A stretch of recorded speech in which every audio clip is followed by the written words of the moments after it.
Hey everyone, Chloe here, and welcome back to my channel. And if you are new here, ladies and lurkers, welcome. So today's feminine school video is all about the beta male and clearing up more than a few misconceptions about a term that is often used in a very negative light to devalue your average beta male as weak and dysfunctional and incompetent and a complete waste of space. Now, the beta male simply means a male who is not a physically dominant alpha. And the reason why women are often confused by the term alpha male is because so many low value beta males have tried to change or evolve the hierarchy and the definition of the word alpha to make themselves appear more stronger and more powerful and more capable than they actually are. So it will often help to better understand the hierarchy of men by using the divisions of weight class in boxing to better understand why the alpha is the most physically dominant, because typically the heavyweights in boxing are the alphas.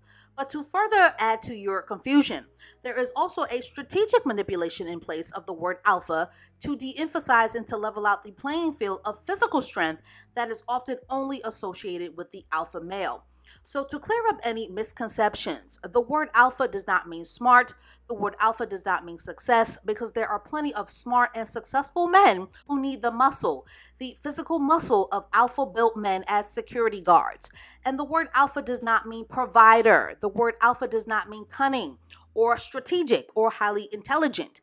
And a man cannot think his way into being an alpha, because physically dominant alpha men are not made, they are born. And there are a lot of short men and petite men and slender men and compact men who are strong and who are durable, who provide for their wives and families, but they are not alpha men.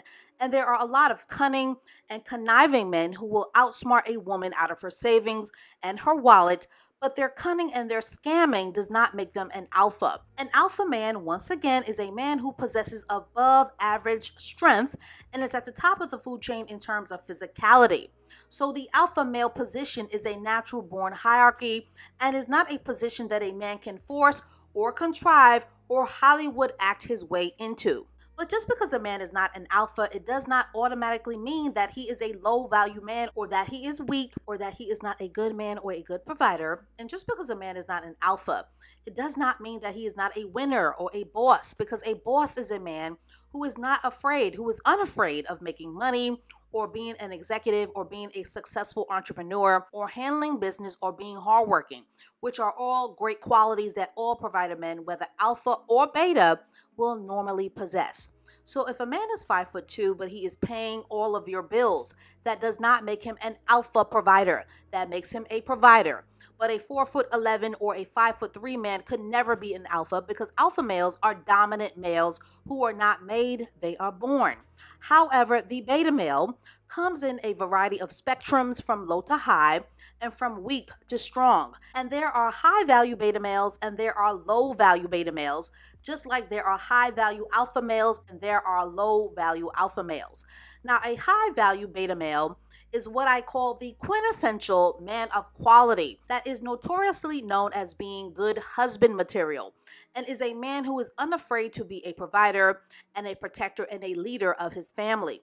For the most part, high value beta males are highly balanced men that are in touch with their emotions and their feelings in a way that inspires and supports a woman's need and desire for safety, provision, and protection. And high value beta males are typically the nice guys that you introduce to your family and have children with and or marry, and they can also be amazing fathers who will pour nothing but love and individualized attention onto their children.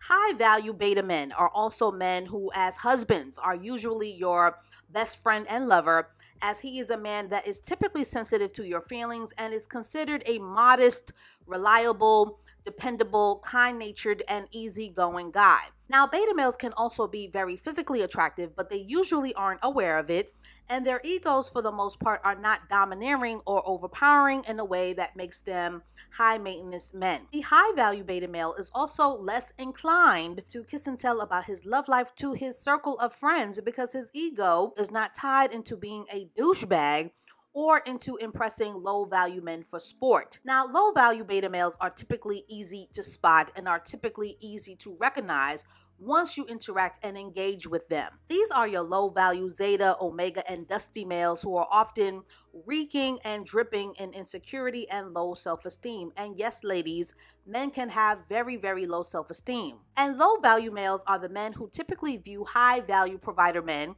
who take care of their wives and families as suckers and simps due to their high levels of arrogance and jealousy and envy and insecurity for being horrible, horrible relationship material.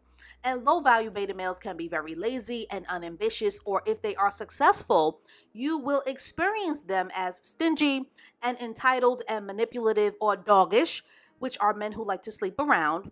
And low value men are often personality disordered and or narcissistic. And if anyone has ever been in a narcissistic relationship, you will find that an entanglement with a narcissist is often a deeply, deeply draining and a deeply, deeply unsatisfying low value experience.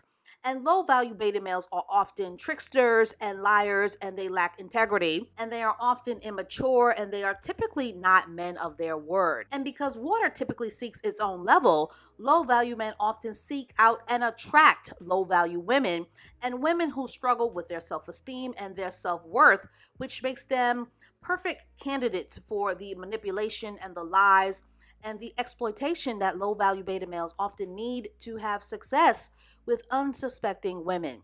Because low value women, women who do not treat themselves well, typically will have a blind spot for neglect, manipulation, and abuse due to their own unhealed trauma, which is why I am always encouraging women to work on their self-esteem. And because low value beta males are often very, very unsuccessful, they typically will have zero success with the high value women that they secretly covet and desire. So in order to compensate and cope with their feelings of insecurity and smallness and obscurity and invisibility and their lack of prowess and their powerlessness, they normally will need to resort to shaming and trolling and bullying tactics as a way to get the low value attention that they would otherwise never receive.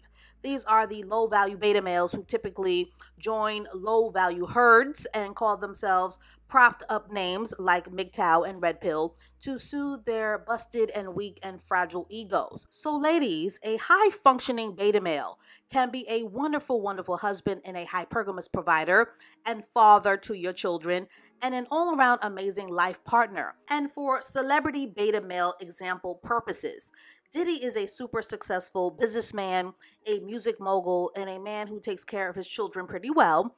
But in spite of his astronomical success, he is not a dominant alpha. He is a self-absorbed and high-maintenance, slick-talking beta male. Kevin Hart is a successful boss and a hard-working husband and provider, but he is not an alpha. He is a pint-sized beta male. The boy next door superstar Will Smith is a provider to his wife and family, but although very successful, he is not a dominant alpha male.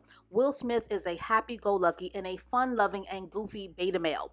And The Rock is a provider for his wife and family, but The Rock is a dominant alpha male because he is a dominantly built man who can only be physically defeated by either a stronger alpha male or a beta male with a weapon. So that is all that I have to say on this for now. The goal of a feminine woman and a hypergamous woman is to attract a high value man who has a provider and a protector mindset, whether he is a high value alpha or a high value beta.